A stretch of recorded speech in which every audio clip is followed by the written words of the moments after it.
A series of calamitous wars fought between the Pallavas and the Chalukyas seems to be the earliest, strongest memory of these regions and hence of the anti-war festival itself.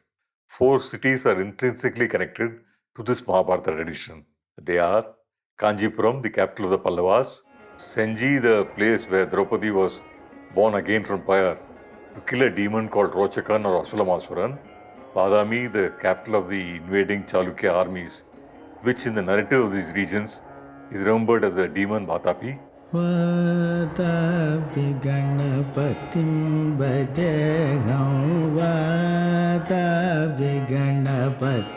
And finally, Mamallapuram, which was a monument commissioned by the Pallavas to commemorate their temporary victory over the Chalukyas. The narrative of Mamallapuram starts simply enough with a poor Brahmin, Pundarika, who comes to Mamallapuram to cross the seven seas to reach Vaikuntham, the abode of his deity Vishnu.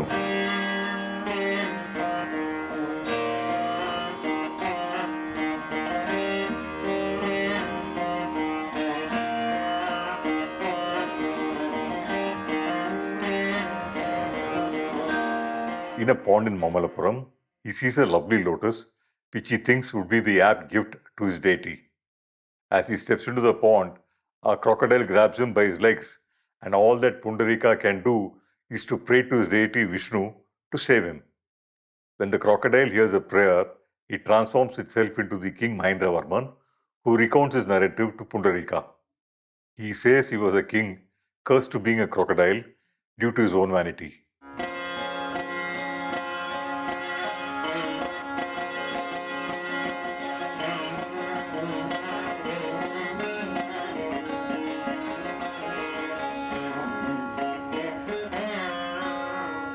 He says that he was once taken to Indraloka, the land of the Devas, and was amazed to see the stunning sculptures there.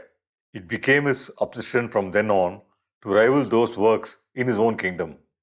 Due to his extraordinary obsession with sculpture, he failed in his primary duties of a king, which was of feeding and protecting his people. He requests Pundarika to meet his son Narsimhavarman to inform him that the curse on him was redeemed by the actions of his son. After saying this, the king Mahendravarman disappears. The narrative of Mahendravarman, another narrative is being alluded here. The narrative of Gajendra Moksha, where Vishnu saves his devotee Gajendra, the king of the elephants, by slaying the crocodile which had grabbed his legs.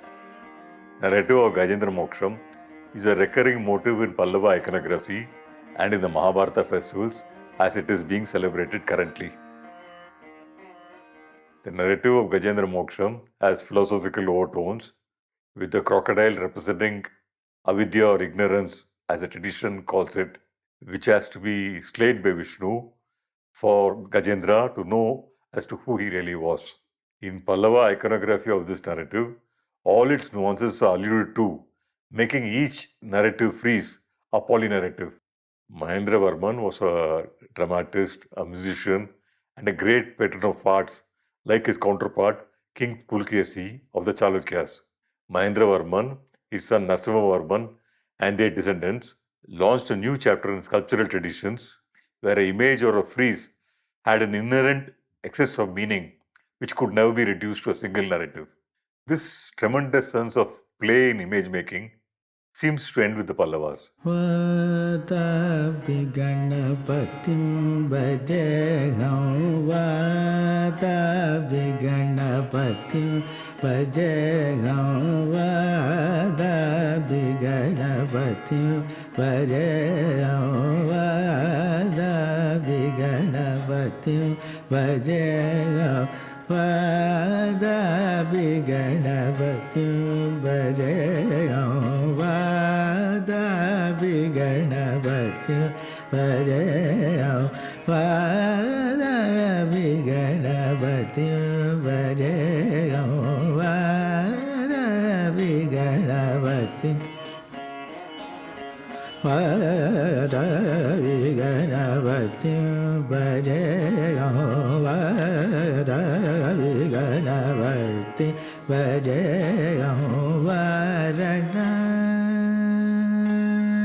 Returning to Pundarika's narrative, once Mahendravarman disappears, a bemused Pundarika goes towards the sea, wondering as to how he could cross the ocean as he could not really swim. At this point, an old man approaches Pundarika and says that he can dry up the ocean by emptying it with his water vessel. But first he says he wants Pundarika to cook some food for him as he was very hungry. Pundarika did not believe that the old man could dry up the ocean, but he remembers that Mahendravarman was cursed because he had neglected to feed his people. So he goes to cook food for the old man. When he returns, he is surprised to see the old man missing, and standing in his place was an idol of Varaha, the wild boar incarnation of Vishnu, the rescuer of the earth and of all its knowledge from the depths of the oceans. Vadabi Ganapatim Bhajeham Vadabi Ganapatim Bhajeham Vadabi Ganapatim Bhajeham. Pundarika realized that the old man that he had seen must have been Vishnu, and also realized that he did not have to swim across the 7 seas to Vaikuntham, as he had already met his deity. But Pundarika was surprised by Varaha's form. All Varaha icons look east toward the sea, from where they had rescued the earth from the demon Hiranyaksha. But the Varaha of Mamallapuram surprisingly looked towards the west. So curious Pundarika asked Varaha as to why he was looking west, when Varaha replies that shortly he will be installed in Kanjipuram, the direction he was looking at. To re-stress his narrative, it is repeated 2 more times, with Narada Muni and Agastya Rishi visiting Mamallapuram. Both are surprised by the gaze of Varaha and ask him the same question. Varaha gives the same reply to both Narada and Agastya. This story is a cryptic reference to the defeat of Mahendravarman by the Chalukyas.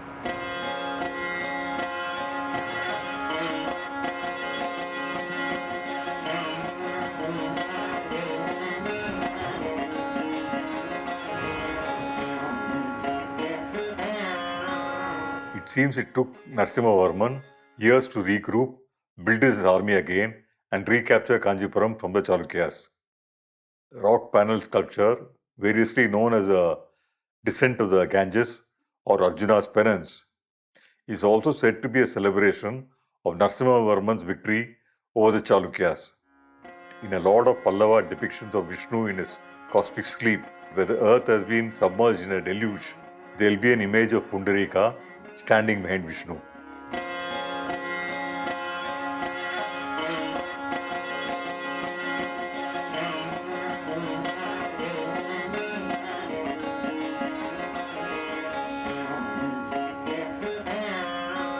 The epics, the Mahabharata and the Ramayana, while being primarily discourses on ethics, also are simultaneously a vehicle for the people to remember the memory of their regions.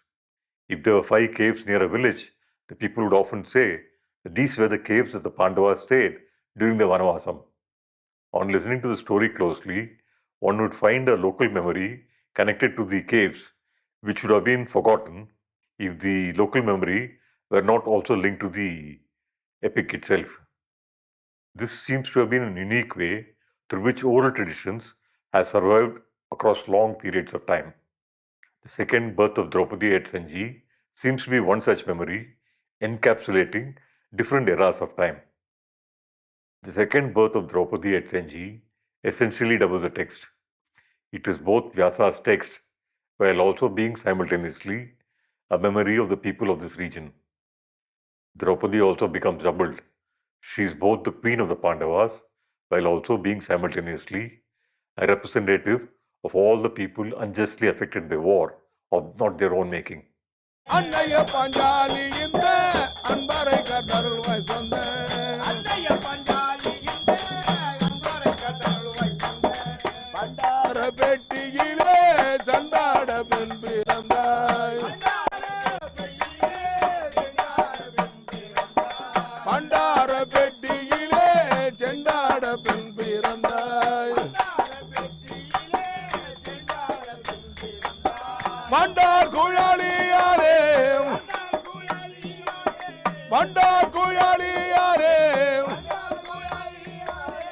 மைந்தர்களை ஆதரிப்பாய்,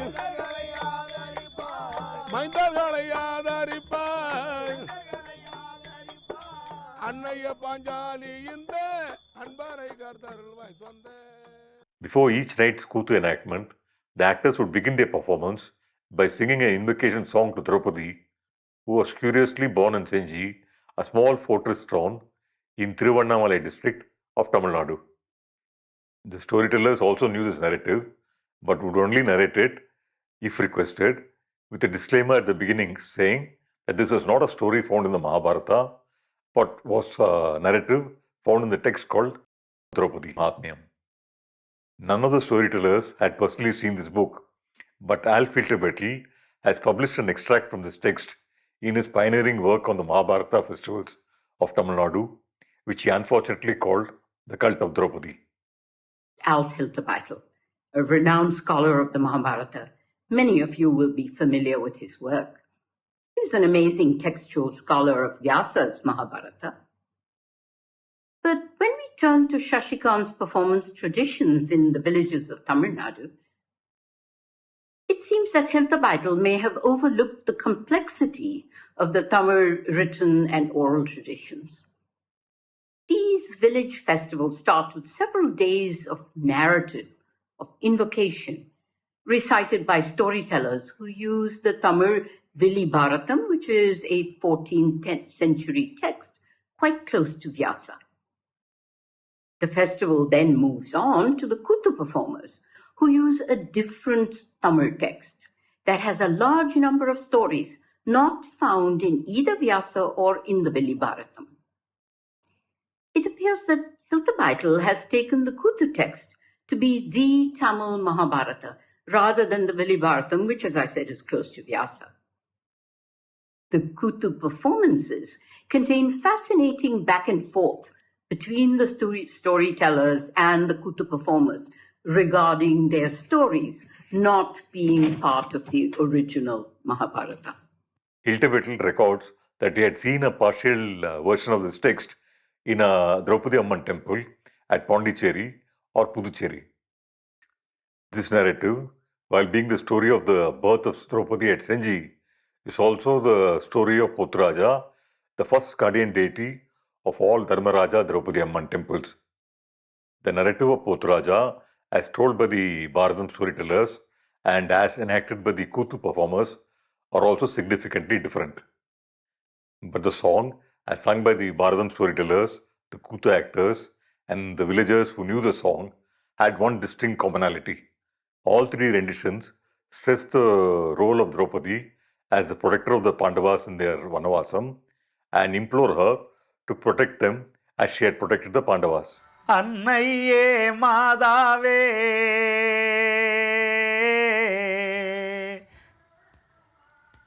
அபிஷேக பத்தினியே உன்னையே நம்பினேனே உற்ற துணை வருவாய்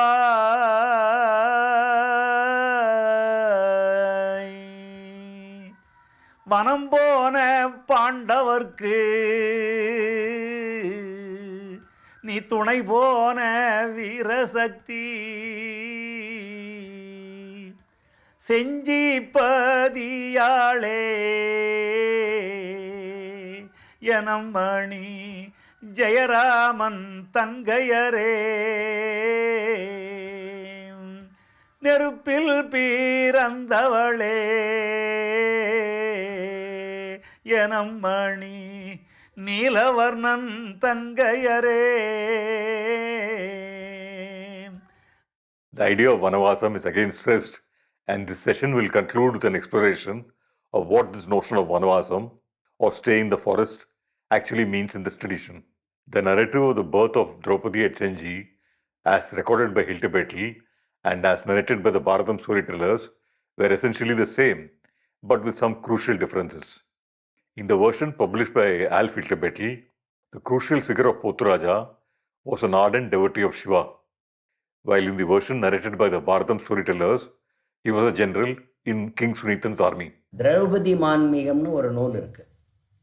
திரௌபதி மான்மிகம். அதில் தான் வந்து போத்துராஜாவினுடைய வரலாறு பேசப்படுகிறது. போத்துராஜா என்பவர் வந்து மகாபாரத காலத்தில் போர் நடந்த காலத்தில் அவர் இல்லை. திரௌபதி அம்மனுடைய ஆலயத்திலே முதல் வழிபாடு யாருக்கு என்று கேட்டால் போத்ராஜா அவர்களுக்கு தான் முதல் வழிபாடு. மகாபாரத காலகட்டத்திற்கும் போத்தராஜாவிற்கும் எந்த சம்பந்தமும் இல்லை. இப்போ அர்ஜுனனுடைய பிள்ளை அபிமன்யு, அபிமன்யுவனுடைய பிள்ளை பரீட்சித்து. அந்த பரீட்சித்துவனுடைய பேரன் சுனீத மகாராஜன்னு ஒருத்தன் இருக்கான். அவன் அந்த வழியில் அவங்க வந்து கலியுகத்தில் வந்து ஆட்சி பண்ணவங்க. The story of Draupadi's birth at Senji is set in the times when King Sunithan, the great grand descendant of the Pandavas, was ruling in Hastinapura. A demon called Rojakan in some versions and Asulamasuran in other versions was terrorizing his kingdom. This Asulamasuran was a descendant of the demon Bakasura, who was killed by the Pandava warrior Bhima. Asulamasuran wanted to avenge his ancestors' death at the hands of Bhima by killing all the descendants of the Pandavas completely. அசுலோமாசுரன் வந்து இந்த சுனித மகாராஜாவோட போருக்கு வருகிறான். அப்போ கலியுகம் பிறந்த காலத்தில் மனிதர்களுக்கு பலம் குறைந்து விடுகிறது. இந்த சுனித மகாராஜாவால் அசுலோமாசுரனை எதிர்க்கிற ஆற்றல் அவனுக்கு இல்லை. அப்போ எல்லாரும் ரொம்ப சிரமப்படுறாங்க. அந்த அசுரனால ரொம்ப அவதிப்படுற சொல்ல. Asulamasuran had 100 heads, and for him to be killed, all his 100 heads had to be severed from his body. He had also obtained a boon from Brahma, which made him think that he was invincible. If his 100th head landed on the ground, another 100 Asulamasurans would emerge from this severed head. In short, he could not be killed. Sunithan hence was helpless against this demon. அப்போதான் வந்து இவன் வந்து சக்தியால் மட்டும்தான் அழியக்கூடியவன். யார்? இந்த அசுலமாசுரன். அதனால் உங்கள் முன்னோர்களில் உங்கள் பாட்டி நெருப்பிலிருந்து பிறந்தாங்க. அம்பாள் பாஞ்சாலி நெருப்பிலிருந்து பிறந்தாங்க. அதே மாதிரி யாகம் செய்து அந்த நெருப்பிலிருந்து அம்பாளை பிறக்க வச்சு அது மூலமாக தான் அவனை அழிக்க முடியும் அப்படின்னு சொல்ல. Sunithan was asked by his ministers to search for the two immortal sages, Yachan and Upayachan, who had performed the yagna where Draupadi was born from fire, and to request them to reperform the yagam so that Draupadi could be born again. Sunithan searched across all the lands for the two sages and finally found them at Senji. மறுபடியும் யாகம் செய்கிறான். இந்த சுனித மகாராஜா மறுபடியும் யாகம் செய்கிறான். அந்த யாகத்திலிருந்து அம்பாள் மறுபடியும் பிறக்கிறாங்க. மறுபடியும் திரௌபதி பிறக்கிறாங்க. அதுலேருந்து எப்படி பிறக்கிறாங்கன்னா ஒரு சக்தி வடிவமாக. ஏற்கனவே அவங்க சக்தி அம்சம். அவங்க பிறக்கிற போது அந்த ஒரு காளி போன்ற அந்த தோற்றம், இந்த விரிந்த தலை, எரிந்த நேத்திரம், சரிந்த வளையல், கையில் வந்து இந்த சூலம், பம்பை, வீரஜாட்டி, வீரகந்தம், இந்த கொந்தம், கொடிசீலை. And Draupadi was again born from fire in her heroic form as Veera Panchali with her 5 magical weapons.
இந்த அம்பாள் போயிட்டு அந்த அசுலோமாசுரனோட சண்டை போடுறாங்க. அசுலோமாசுரனுக்கும் அம்பாளுக்கு சண்டை நடக்க சொல்ல அசுலாமாசுரனுடைய தலையை வெட்டி கீழே தள்ளுறாங்க. அந்த தலை கீழே விழற இடத்த இன்னொரு அசுரன் உருவாகிறான். அதில் பலமுறை அவன் தலை வெட்டி வீழ்த்து அவன் மறுபடியும் தோன்றுகிறான். அப்பதான் அசரீரி சொல்லுகிறது, இந்த அசுலமாசுரனுடைய தலை கீழே விடக்கூடாது, அதை கீழே விடாம ஒருத்தன் பிடிக்கணும், பிடிச்சாதான் இவனை அழிக்க முடியும் அப்படின்னு சொல்ல. Draupadi said that she could kill Asulamasuran, but said that she needed a man who could hold the 100th head of Asulamasuran from falling to the ground for all of eternity. She said that only an ardent devotee of Shiva could perform this feat, and said that Pothuraja was a man who could hold the demon's head till the end of times. இந்த சுனித மகாராஜாவுடைய படை தளபதியாக இருக்கக்கூடியவன் போத்ராஜா. அந்த போத்ராஜா என்பவன் இதை நான் செய்கிறேன் என்று வருகிறான். அசுலமஸ்வரனுக்கும் இந்த வீரபாஞ்சாலிக்கும் சண்டை போர் நடக்கிற போது அவனை அந்த அம்மா வாள் எடுத்து வெட்டி வீழ்த்துகிற போது இந்த தலை போயிட்டு இந்த போத்ராஜா கையில் பிடிக்கிறார். அவர் கையில் பிடிச்சிட்டு அப்போ அந்த அசுலமாசுரனை அந்த போர் சக்தியாக வந்த வீரபாஞ்சாலி அழிச்சிட்டாங்க. அவனுடைய தலை இவர் கையில் வச்சுக்கிட்டான். அவர் தான் Pothraja. To this day, he stands outside all Dharmaraja Draupadi Amman temples, holding the 100th head of the demon Asulamasaran, thus averting a certain disaster if the demon's head ever fell on the ground. Hence, Pothuraja became the first guardian deity of all the Draupadi Amman temples and accepts the first offerings of the devotees in the Mahabharata festivals. For, as Iltapetal says, if he was not there, then the festival just would not be. சுனிதனே, நாங்கள் முன்னோர்கள், உங்களுக்கு முன்னோர்களாக நாங்கள் வாழ்ந்தோம். எங்களுடைய வரலாறை வேதவியாசர் காவியமாக வரைந்து வைத்திருக்கிறார். இது பல பேருக்கு தெரிய வேண்டும், மக்களுக்கு இதெல்லாம் தெரிய வேண்டும். அதனால எங்களுக்கு ஆலயங்களை அமைத்து அந்த ஆலயங்களிலே வழிபாடு செய்து எங்களுடைய புராண கதைகளை மக்களுக்கு சொல்லணும்னு சொல்ல அப்போதான் இந்த சுனித மகாராஜா தான் இந்த மகாபாரத கதைகளை கதைகளாகவும் நாடகமாகவும் இதை கொண்டு போய் சேர்த்தவன் யார் என்று கேட்டால் அந்த காலத்தில், ஆமாம் இப்போ சமீப காலத்தில் சேர்த்தவர்கள் பல்லவர்களாக இருக்கலாம். ஆனால் இது போல ஆரம்ப காலத்தில் இது பல கதை வடிவங்களாக கர்ண பரம்பரையாக இந்த ஆலயங்கள் அமைத்து முதல் வழிபாடு செய்கிற ஒரு முறையை உருவாக்கியது யார் என்று கேட்டால் அந்த சுனித மகாராஜா தான். Draupadi's request to King Sunithan is what the tradition says as being the reason for the origin of these festivals. And Pothuraja, who stands outside every Dharmaraja Draupadi Amman temple holding the decapitated head of Asulamasaran, was to be the temple's primary guardian deity.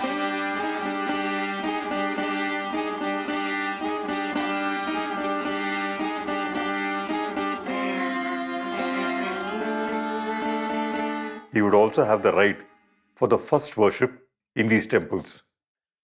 The narratives of Asulamasura and Pothuraja have multiple resonances with narratives from the Mahabharata. In the Great War, Arjuna had to kill a warrior called Jayadrathan who had once tried to abduct Draupadi. He had also been responsible for deviously ensuring the killing of Arjuna's son Abhimanyu.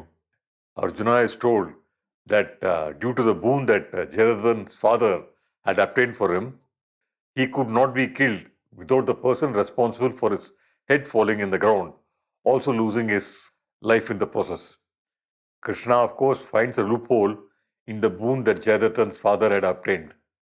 The boon just said that the person who was responsible for Jayadrathan's head falling onto the ground would also have his head shattered into 1,000 parts. So Krishna asks Arjuna to shoot Jayadrathan's head and to ensure that the head fell on the lap of Jayadrathan's father who was doing tapas near the battlefield. Arjuna did exactly that, and the startled father of Jayadrathan himself became the cause of his son's head falling on the ground. Hence his head, due to the boon which he himself had obtained, was shattered into 1,000 parts. These resonances of all local interpolations with the narratives of the Mahabharata itself is a cardinal principle in the structure of these festivals. The Mahabharata celebrated in these festivals does not just remain a narrative of a war fought elsewhere, but simultaneously invokes either an individual or a collective memory of the people of the region itself. By listening to and remembering the epic, one also tends to listen to and remember oneself. The memories of the Great War also becomes the memories of all the wars that the people have either individually or collectively fought or are fighting in their own lives. And this one important reason for key episodes for the epic for being performed thrice. First as a village ritual, second its narration as a story, and third its enactment in the hyper-emotional theatre form, the Kuthu. Every year, through this process, the audiences are given a space to relive the great war fought at Kurukshetra. Through this process, they also relive the wars in their own lives, either their own individual wars or the wars of their communities of belonging. Pothuraja என்பவர் தான் இந்த தீமிதி விழாவிற்கு, இந்த நடத்தக்கூடிய மகாபாரத விழாவிற்கு இந்த கோயிலில் முதல் வழிபாட்டுக்கு முதல் பூஜைக்கு உரியவராக அமைச்சிருக்காங்க. அந்த போத்துராஜா என்பவரை 2 விதமான கதைகள் அதுக்கு பேசப்படுகிறது. ஒன்று, இந்த பம்பை வித்வான்கள், அப்புறம் மகாபாரத தெருக்கூத்து நாடக கலைஞர்கள், இவங்க ஒரு கதையை சொல்லிகிட்டு இருக்காங்க, ஒரு விதமான கதை. அந்த கதை மகாபாரத வீரர்களோட அந்த பாண்டவர்களோடு கூட வாழ்ந்த ஒரு வரலாறுன்ற மாதிரி அவங்க கதை சொல்லிகிட்டு இருக்கிறாங்க. ஆனால்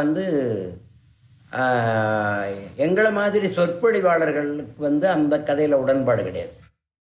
வந்தேனே போர் மன்ன தீரன் நல்ல வாகன புழமாதில் மாலை இலங்க செந்திரு வதன கம்பீரன் நல்ல ஜகத்தடு கட்சிகள் அணியும் ஒய்யாரன் ஆறன் சருவலைகள் ஆடு நல்ல அணிந்திடும் மார்பினில் பதக்கம் இலங்க வந்தேனே போர் முன்ன தீரன் நல்ல வாகன புழமாதில் நங்கிடும் சூரன். The Kuthu actors narrate a different story of Puthuraja. This story again has resonances with the popular interpolated narrative of the Kuthu, Draupadi Koravanji. The resonances do 2 things simultaneously. They re-stress the centrality and divinity of Draupadi in these traditions. They also posit the idea of Draupadi being the representative of all people unjustly affected by war. The Kuthu narrative begins with Shiva and Parvati on their periodic visits to earth, choosing to visit a Vani or Ashwatha tree forest. ऐगिरि Nandini नन्दितमेदिनि विश्वविनोदिनि नन्दनुते. Parvati, in a moment of play, fashions a marvelous fort with ramparts and fortifications from the sands of the forest. Shiva, enraptured by her playful fort, created a wonderful city called Shivanandapuri around Parvati's creation. भगवति हेशिति कंड कुटुंबिनि भूरि कुटुंबिनि भूरि कृते. जय जय हे Mahishasuramardini रम्यकपर्दिनि शैलसुते. Now they need a warrior who could guard the city of their dreams, and Pormanan was born out of the sacrificial fires. Parvati and Shiva gave him 5 magical weapons with which to guard this divine city. With these arms, Pormanan and the wondrous city of Shivanandapuri were indestructible. These magical weapons were also the weapons of Draupadi, as she was really Durga, another manifestation of Parvati. இப்போ திரௌபதம்ம கோயில் ஒரு சிலை எடுத்துன்னு வராங்க இல்லையா, அவர் போத்ராஜா போர் மன்னன் சொல்லுவாங்க. அவர் கிருஷ்ணர் தூது போய் வந்த உடனே அவர் ஒரு 5 பொருள் வச்சுக்கிறார், உயிர் உள்ள பொருள். பந்தம், கொடி சீலை, வீரஜாட்டி, வீரப்பம்பை, பண்டாரப்பட்டின்னு. அதை வாங்கின்னு வந்தால் நம்ம ஜெயிச்சிடலாம் அப்படின்னு கிருஷ்ணர் சொல்கிறாரு. The Pandavas were ready to fight their cousins, the Kauravas, but Krishna realized that for the Pandavas to win, they would need the 5 magical weapons of Draupadi, which were currently with Pormanan. Pormanan was also a vital ally they needed, for Pormanan could defeat all his foes with just a look from his eyes. First, Bhima, in disguise as a woodcutter, tries with his might to win the sacred objects from Pormanan. Bhima fails as Pormanan proves to be much stronger than him. A vanquished Bhima is jailed by Pormanan, again mirroring the imprisonment of Bhima in the popular interpolated play Draupadi Koravanji. Krishna realized that Pormanan, being an ardent devotee of Shiva, could only be defeated and won over through deceit. So he transformed himself into a decrepit and a dear old woman. Arjuna is transformed into the seductive damsel Vijayambal, and together they venture into Shivanandapuri, both to retrieve Draupadi Parvati's magical weapons and also to rescue Bhima. Pormanan is bewitched by Vijayambal's beauty and immediately proposes to her. Vijayambal has two conditions for her marriage. First, she wants her brother freed, and second, she needs Draupadi's sacred weapons to perform a puja, after which she says she'll get married to Pormanan. A besotted Pormanan, against better advice, agrees. He soon realizes that he had been duped by Krishna and Arjuna, and in anger prepares to fight them. Krishna placates him by offering the sister of the Pandavas, Sangavati, in marriage to him. Pormanan and Sangavati get married, and the Pandavas have all the weapons they need to defeat their cousins in the Great War. The Pandavas also get the powerful Pormanan as their ally. This narrative relates rather whimsically that no war can be fought without the support of the people and hence of Draupadi, because Draupadi was finally the people. This is according to the Kuthu actors how Pormanan or Pothraja became the first guardian deity of the Dharmaraja Draupadi Amman temples. This narrative has obvious references with the popular Kuthu Draupadi Koravanji. In Draupadi Koravanji, as in this narrative, Bhima first goes in disguise as a woodcutter and promptly gets imprisoned. Instead of Draupadi going in to rescue Bhima, here it is Arjuna and Krishna who enter Shivanandapuri both to rescue Bhima and get the weapons of Draupadi. Again, in this Kuthu, as in Draupadi Koravanji, Draupadi's divinity as a representative of the people is re-emphasized. This is one unique way that collective memory works in Indian oral traditions. The narrative of the epic becomes a vehicle to rekindle a local memory of the region, which might have been lost if the local memory had not been linked to a narrative from the epic.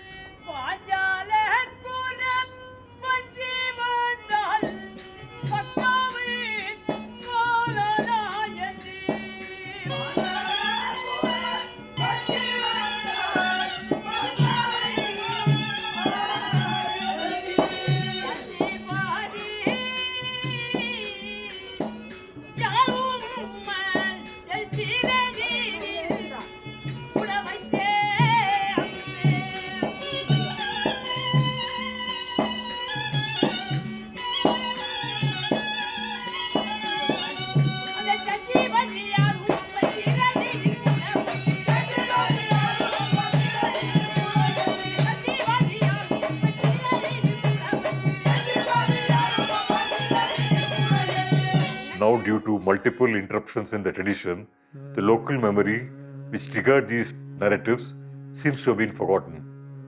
But the figure of Pothraja Pormanan, who stands guard outside every Dharmaraja Draupadi Amman temple, is a reminder of a memory that cannot be totally erased. Okay, there is a temple in a village called Mangalam in Tiruvannamalai district of Tamil Nadu, where there is an annual festival to this deity Pormanan, who in Kuthu memory has become fused with the narrative of Pothraja. In this farmers' festival, people scatter part of the grains that they are going to sow in their forthcoming cultivation before the idol of this 18-foot idol of this deity taken in procession through their village. This they do so that their seeds might yield a better harvest the next year. An inscription in the temple cryptically defines the deity. It says, Nindral Kovil Nagandal Ter. That is, when it stands, it's a temple. When it moves, it is a chariot. Meaning that when the deity is calm, the place it stands is a place for worship. But when the deity moves, it will be only to wage war for the people. The Kuthu narrative of Pothraja has nothing in common with the narrative as found in Draupadi Mahatmyam, a text cited by the storytellers as being authentic. The storytellers would discount the other version as purely a fiction invented by the illiterate Kuthu writers. Now one does not know the memory that these two narratives would have invoked in their first narration. One reason being the numerous wars these regions have witnessed have made this an uninterrupted tradition. Villages have been unable to celebrate this festival for long periods of time. And the festivals have again been revived by popular demand only in times of peace. But the intriguing and finally inexplicable narratives of Pothraja Pormannan have withstood all these interruptions to become a memory marker of these regions. The Kuthu of Pormannan as Pothraja is not performed in the Mahabharata festivals, but is performed as a single Kuthu in a festival celebrating the deity Pormannan. It is the Pallavas who seem to have popularized the epics in these regions, as they have commissioned numerous poets to write with themes from the Mahabharata. Themes from the Mahabharata have also been sculpted in this region in the monuments commissioned by them, as can be seen in the sculptures of Mamalapuram or Vaikunta Perumal temple in Kanchipuram.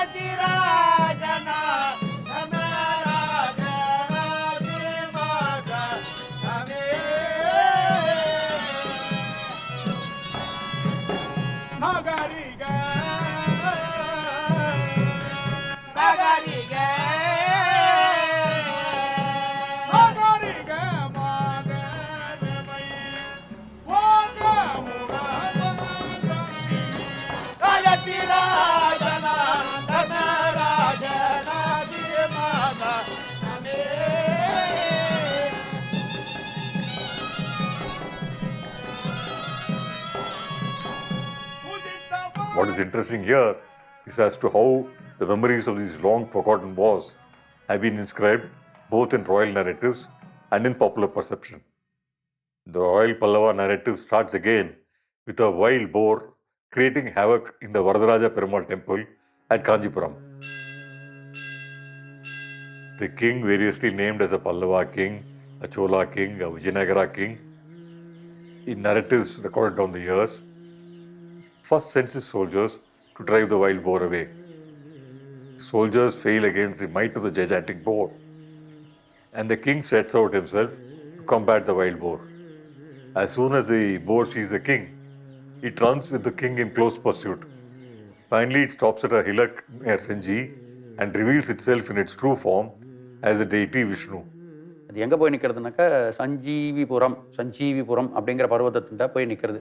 இது என்னன்னாக்கா இன்னைக்கு வந்து அது செஞ்சி அப்படின்னு சொல்லி சொல்கிறோம். அந்த பர்வதத்தில் ஒரு பாறை மேலே போய் நிற்கிறது, அதுக்கப்புறம் மறைஞ்சி போயிடுறது. என்ன திடீர்னு வந்த இது மறைஞ்சி போகிறதுன்னு பார்த்தாக்கா திருப்பி அங்கே அசரீரியாக சொல்கிறது, எனக்கு இங்கே வந்து கோவில் கட்டு, அதுக்காக தான் நான் உன்னை கூப்பிட்டு வரேன், அந்த அசரீரி சொல்கிறது. உடனே நான் வந்து எப்படி இது என்ன பண்ணணும் அப்படின்னு கேட்குறச்சு, நான் வந்து சைன திருக்கோலத்தில் இருக்கணும் அப்படின்னு விருப்பப்படுறேன், எனக்கு இங்கே இது கட்டு அப்படின்னுச்சு. அப்படியே ஆகட்டும் அப்படிங்கிறார். அதுக்கப்புறம் எப்படி உருவம் பண்ணணும் அப்படின்றதும் அவரோட சொப்பனத்தில் சொல்கிறார். Vishnu asked the king to build a temple for him in his recumbent form there. This is the first Pallava temple at Senji of Vishnu resting on his bed, the seven-headed Adisesha. ஆதிசேஷனோட கர்ப்பத்தை ரக்ஷணம் பண்ணுற மாதிரியா இன்றைக்கும் செஞ்சி பர்வதத்தில் ரங்கநாதர் சன்னதி இருக்குது. இந்த ரங்கநாதரை போய் சேவிச்சிங்கனாக்கா அவர் படுத்துட்டு இருக்க ஆதிசேஷன் அந்த வயிறு பகுதி வந்து கர்ப்பமாக இருக்கும். இந்த கர்ப்பத்தை வந்து ரக்ஷணம் பண்ண மாதிரி கையை வச்சுருப்பார். The iconography of the main idol is interesting as it is in all Pallava iconography. Unusually, the deity Ranganatha faces south, the direction of Yama or death. The deity or the king seems to be assuring his devotees or his subjects to guard them from the fear of dying or of wars, as finally Senji was a fortress city built for the protection of the people. The recurrence of the stories of the wild boar in these narratives could also refer to the ensign on the opposing Chalukya army's flag.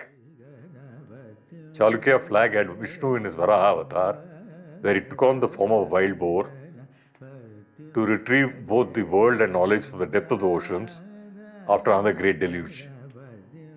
The Pallavas who were contesting the Chalukyas seem to be also contesting the Chalukya alter ego of being Varaha, the rescuer of the world. The incessant wars between the Chalukyas and the Pallavas are remembered even to this day in the form of a demon called Vatapi, which is how the Chalukya capital Badami was known in these regions. Narasimhavarman, after the defeat of his father at the hands of the Chalukyas, captured Badami and restored peace in this region. One of the appellations of Narasimhavarman is Vatapi Kondan, or the king who captured Badami. The Vanyas, one of the jatis which fund and celebrate these festivals in these regions, have a memory of this war in their Jati Puranam or in the story of the origin of their Jati. The cryptic story is as to why the Vanyas became known as the people who ate the crab. புராணத்தில் எவ்வளோ ஒரு சூரணம், அந்த சூரம் வந்து ரொம்ப நாள் இந்த தேவர்கள்லாம் பிடிச்சி இம்சப்படுத்தின்னு இருந்துக்கிறோம். இம்சப்படுத்தினால தான் தேவரெல்லாம் ஓடி என்ன இது மாதிரி இம்சப்படுத்துகிறானே இந்த சூரன், இதுக்கு விமோசனம் கிடையாது சிவபெருமானுக்காக சிவபெருமான் சொல்லிக்கிறாரு, எவன் ஒருத்தன் அக்கினியில் பிறகுறானோ அவனால் தான் அவனை மடிக்க முடியும், மற்றபடி தேவர் மூவர் யாராலையும் மடிக்க முடியாது, அக்கினியில் பிறகு தான் மடிக்க முடியும்னு சொல்லிட்டு ஒரு அவர் இது சொல்லிக்கிறார், பெருமா சொல்லிக்கிறார். பெருமா சொன்ன பிற்பாடு அதுக்கு பிற்பாடு இவர் தூர்வாச முனிவர் அவரை கூப்பிட்டு, ஐயா நீ வந்து யாகம் வளர்த்து இந்த யாகத்தில் வந்து வன்னியம் பிறக்கட்டும், அவனால் தான் அந்த சூரனை அழிக்க முடியும்னு சொல்லிட்டு சொல்லிக்கிறாங்க. அப்புறம் தூர்வாச முனிவர் அவர் வந்து என்ன பண்ணிக்கிறாரு, யாகம் வளர்த்துக்கிறாரு. யாகத்தில் தான் பிறந்துக்கிறான் அந்த வன்னியன்றவன். அதனால தான் அவனுக்கு இன்றைக்கும் வந்து பூணூல் வன்னி சத்திரியான் அவனுக்கு பேர். அவன் பிறந்தான், அவன் அந்த காளியாஜிக்கிட்ட வர வாங்கிக்கின்னு அப்புறம் அந்த சூரங்கள்லாம் போய் மடித்து கிடிச்சு காமாட்சி மேலே கை வச்சுக்கினே அவங்க கூட போய்க்கின்னு இருந்து அப்புறம் நண்டு வயலில் பூங்கான்றாங்க. நண்டு வயலில் போகிற பார்த்து கையை விட்டு பிடிச்சி வந்து ஈத்து அப்படி கசக்கி சாரை கொடுத்தான். அதுதான் இன்றைக்கி நண்டு தூணை பல்லான்னு சொல்கிறான். அன்றைக்கி அந்த சூரியன் தான் இல்லையா, அவன் ஓடி நம்ம இப்போனால எப்படி நம்மளால இந்த மாதிரி ஜெயிக்க முடியாது, நம்மளை பிடிச்சிடுவான், இதுக்கு மேலே நம்ம நண்டா உருவெடுத்து பூமியை தொலைச்சிக்கின்னு உள்ளே போய் விடுவோம் அப்படின்ட்டு கற்பனை பண்ணிக்கிறான். கற்பனை பண்ணி நண்டா உருவெடுத்து இந்த மண்ணை தொலைச்சிக்கணும் உள்ளே போகிறது என்ன பண்ணிக்கிறோம், இந்த பூனலை பூனல் போட்டு தானே பிறந்தான், அந்த பூனலை கழிச்சு நண்டு வயலில் கையை விட்டு அப்படியே பிடிச்சி கசக்கி வாயில் ஊற்றினுக்கிறான். அதான் Vatapi எனதாபி. The endless series of wars between the Pallavas and the Chalukyas are not the only memories of war of the people of this region. Another major upheaval faced by the people of this region was the invasion by the Bijapur Sultanate. How the story is remembered in popular imagination is striking in itself. This is remembered as a story of Muttala Rautan, another guardian deity of the Dharmaraja Draupadi Amman temples. Once there was a wicked magician called Muttala Rautan, who in his quest for power was terrorizing the people. The helpless people implored Draupadi to protect them. Draupadi, at the behest of the people, met Muttala Rautan and promised him all the power he desired if he would only sacrifice a pregnant woman to her. Muttala Rautan had a pregnant sister called Palvarisai, and as he was about to sacrifice her to Draupadi, the goddess stopped him. She said that Palvarisai was also a woman just like her, but pleased with Muttala Rautan's devotion, granted him all the power that he desired and also made him one of the guardian deities of a temple. She said henceforth all the meat, alcohol and ganja offerings would only be made to Muttala Rautan, while she would only accept all the fruit and flower offerings of her devotees.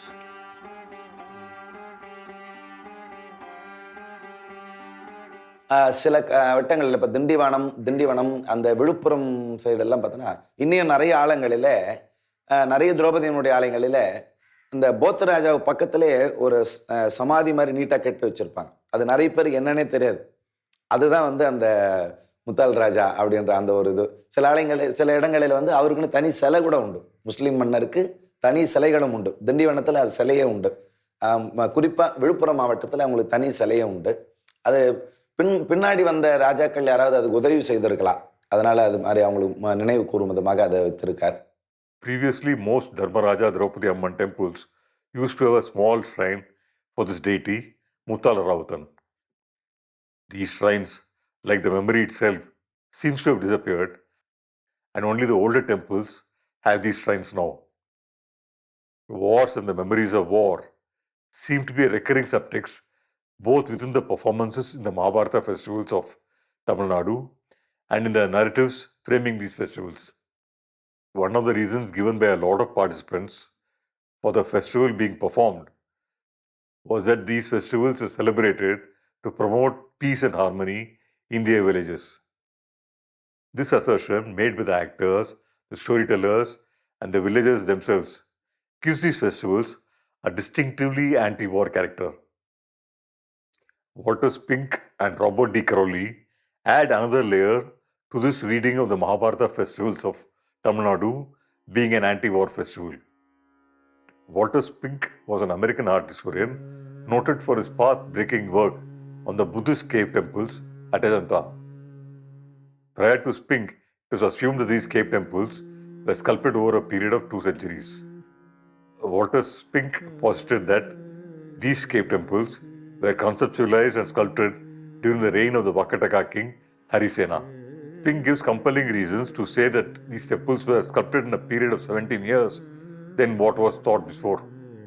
Robert D. Caroli is an American art historian who has been again working on early Buddhist art.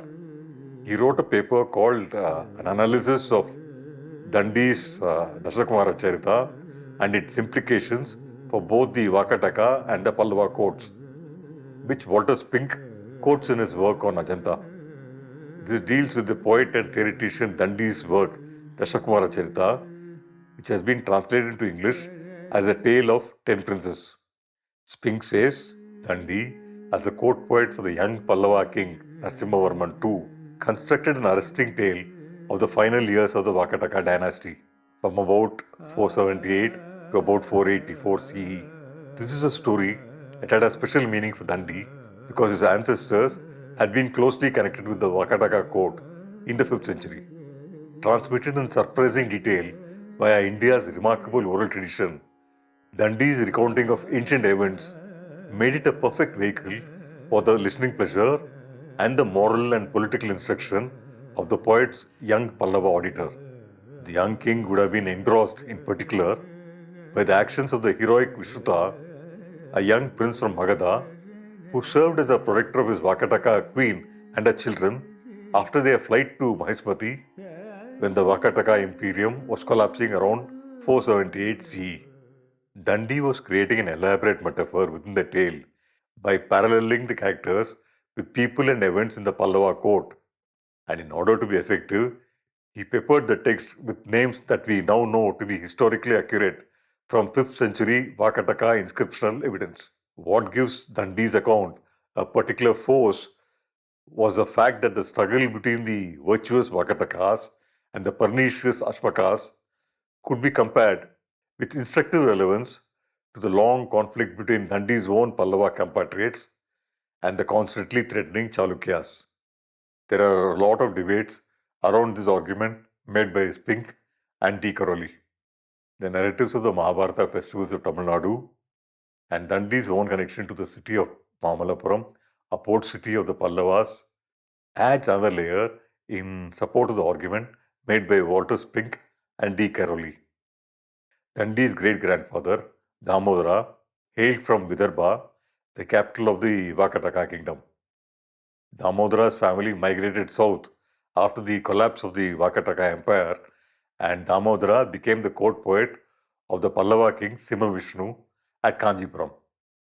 Dandi, whose name literally means staff bearer and refers to ascetics or an order of sadhus, was born in Kanjipuram and as a young child was forced to migrate north towards Ujjain. The frequent wars between the Pallavas and the Chalukyas was a reason for Dandi's migration north, as he records in his prose work Avanti Sundari Katha. Dandi only returned to Kanjipuram after Narasimhavarman had recaptured Kanjipuram and ushered in a period of stability to this region. The first place Dandi visited after he returned to Kanjipuram was Mamallapuram to meet the sculptor of Mamallapuram, Lalitalaya. The sculptor at that point of time had just started carving the monuments at the Pallava port city. The narratives of the cave temples at Mamallapuram seem nested between the defeat of Mahendravarman and the later victory of his son Narasimhavarman over the Chalukyas. This is alluded to in the Salapurana of Mamallapuram by the crocodile-turned king Mahendravarman. The narrative of the cave temple, known as the Mahishasura Mardini cave at Mamallapuram, is another important marker. The narrative of Mahishasura Mardini is found in the text Devi Mahatmyam, are part of the Markandeya Purana. It records the narrative of Yogamaya withdrawing from Vishnu, arousing him from his cosmic slumber, after which he kills the demons Madhu and Kaitaba. With Vishnu's awakening, the world is born afresh from another deluge. Facing the narrative frieze of Vishnu is the final image of Devi Mahatmyam, where Durga kills the shape-shifting demon Mahisha in his form as the buffalo demon. What makes the depiction of the narrative in this cave temple interesting is that the context in which Devi Mahatmyam was first narrated is also embedded within the narrative panels. A king called Surada and another merchant had lost his kingdom in the case of the king and wealth in case of the merchant. Both had retreated to the forest in Vanavasam to ponder over their respective predicaments. Both are directed to the immortal Rishi Markandeya to find a solution to their problems. The Rishi narrates the Devi's story, listening to which he says will help them address their predicaments better. The opening image, the panel of Vishnu in his cosmic sleep with the threatening figures of the demons Madhu and Kaitaba, has an image of the narrator, Rishi Markandeya, recording the story to a king. The merchant, who is unimportant to the narrative of Mahabalapuram, is not included in this image. In the narrative, after listening to the Devi's narrative, King Surada regained his kingdom, while the merchant attained moksha. According to oral tradition, the monuments at Mamalapuram were commissioned by King Narasimhavarman to commemorate his ancestors' victory over the Chalukyas. The Chalukyas, who later defeated the Pallavas to wrest the kingdom back, are supposed to have just defaced portions of the sculptures which celebrated Narasimhavarman's victory, while leaving the rest of the magnificent sculptures intact.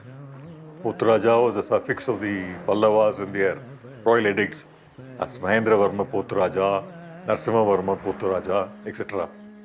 The people of these regions must have been extremely distressed, like the poet Dandi, by these frequent wars between the Pallavas and the Chalukyas.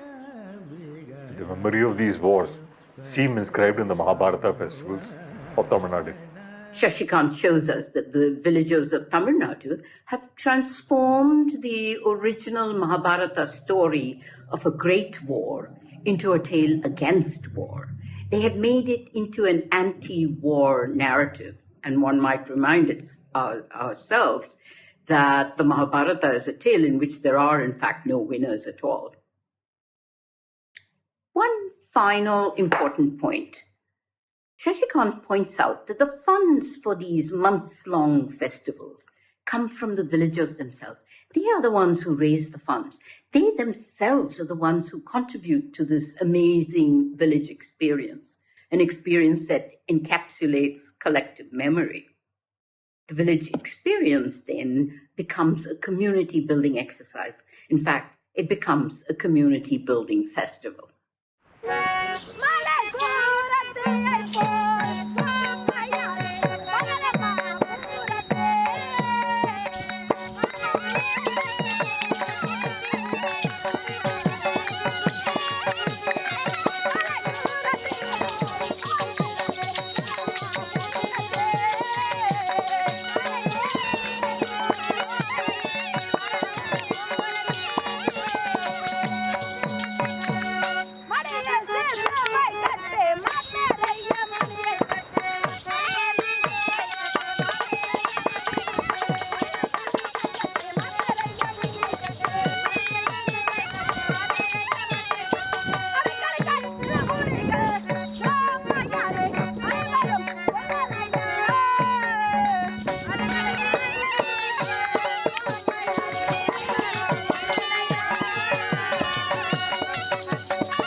With the inscription of Pothraja into the epic as the guardian deity of Draupadi, other guardian deities appear, all of whom might represent the various wars and invasions that the people of the region had experienced. Draupadi is seen in these narratives as a representative of the people with the power to negotiate autonomy to the village republic. These memories of war are not historic memories. Rather, they are generic and are neither a lament nor a dirge. They firmly celebrate the resilience of the people and their will to live even in the most desperate of times.